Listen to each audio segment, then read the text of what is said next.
प्राचीन काल में किसी नगर में एक बुढ़िया रहती थी। वह प्रत्येक रविवार को सुबह उठकर स्नानादि से निवृत्त होकर घर के आंगन को गाय के गोबर से लीपकर स्वच्छ करती थी। उसके बाद सूर्य भगवान की पूजा करती, फिर भोजन तैयार कर सूर्य देव को भोग लगाकर स्वयं भोजन करती थी। भगवान भास्कर की कृपा से उसे किसी प्रकार की चिंता और कष्ट नहीं था। धीरे धीरे उसका घर धन धान्य से भरता गया। उस बुढ़िया को सुखी देखकर उसकी पड़ोसन उससे जलने लगी। बुढ़िया के पास कोई गाय नहीं थी, अतः रविवार को घर लीपने के लिए वह पड़ोसन के आंगन में बंधी गाय का गोबर लाती थी। पड़ोसन ने यह देखकर अपनी गाय को घर के भीतर बांध लिया, जिससे बुढ़िया को रविवार को गोबर नहीं मिला। बुढ़िया अपना आंगन नहीं लीप सकी। आंगन न लीप पाने के कारण उसने ना तो भोजन बनाया, न ही सूर्य देव को भोग लगाया और स्वयं भोजन नहीं किया। सूर्यास्त होने पर वह भूखी प्यासी सो गई। रात्रि में सूर्य भगवान ने उसे स्वप्न में दर्शन दिए और भोग न लगाने का कारण पूछा। बुढ़िया ने करुण स्वर में पड़ोसन द्वारा गाय को घर में बांधने और गोबर न मिल पाने की बात कही। सूर्यदेव ने अपने भक्त की परेशानी का कारण जानकर उसकी समस्या दूर करने का निर्णय लिया।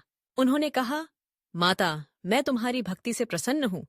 मेरा व्रत करने और कथा सुनने से निर्धन को धन और बांझ स्त्रियों को पुत्र की प्राप्ति होती है। इसीलिए मैं तुम्हें एक ऐसी गाय देता हूँ जो सभी इच्छाएं पूर्ण करती हैं। स्वप्न में ऐसा वरदान देकर भगवान सूर्य अंतर्ध्यान हो गए। प्रातःकाल जब बुढ़िया की आंख खुली तो उसने अपने आंगन में एक सुंदर गाय को देखा और आश्चर्यचकित रह गई। पड़ोसन ने भी उस गाय को देखा और ईर्ष्या से जलने लगी।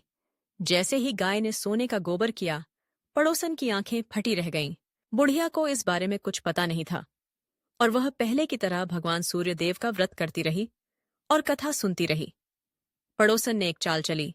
जब बुढ़िया आसपास नहीं थी तो वह चुपके से सोने का गोबर उठा ले गई और अपनी गाय का साधारण गोबर वहां रख दिया। बुढ़िया को इस बारे में कुछ भी पता नहीं चला। एक दिन सूर्य भगवान ने तेज आंधी चलाई, जिससे बुढ़िया ने गाय को घर के भीतर बांध लिया।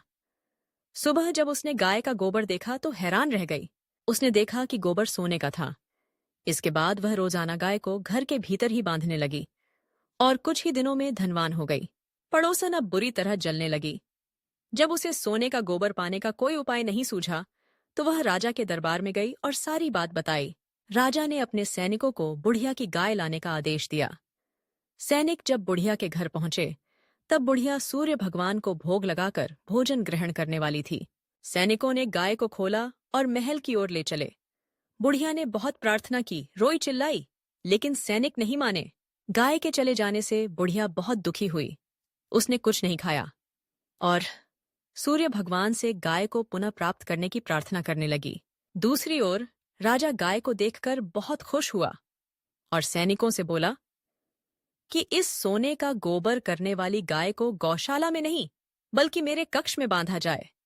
सुबह जब राजा जागा तो सारा महल गोबर और बदबू से भरा हुआ था। राजा घबरा गया और सैनिकों को सफाई का आदेश दिया, लेकिन गोबर जितना साफ किया जाता उतना ही बढ़ता गया।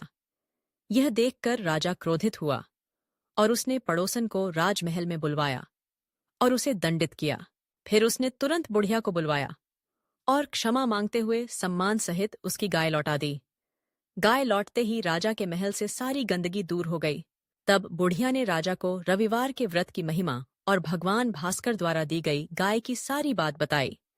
इसके बाद राजा ने अपने पूरे राज्य में घोषणा करवाई कि सभी स्त्री पुरुष रविवार का व्रत करें।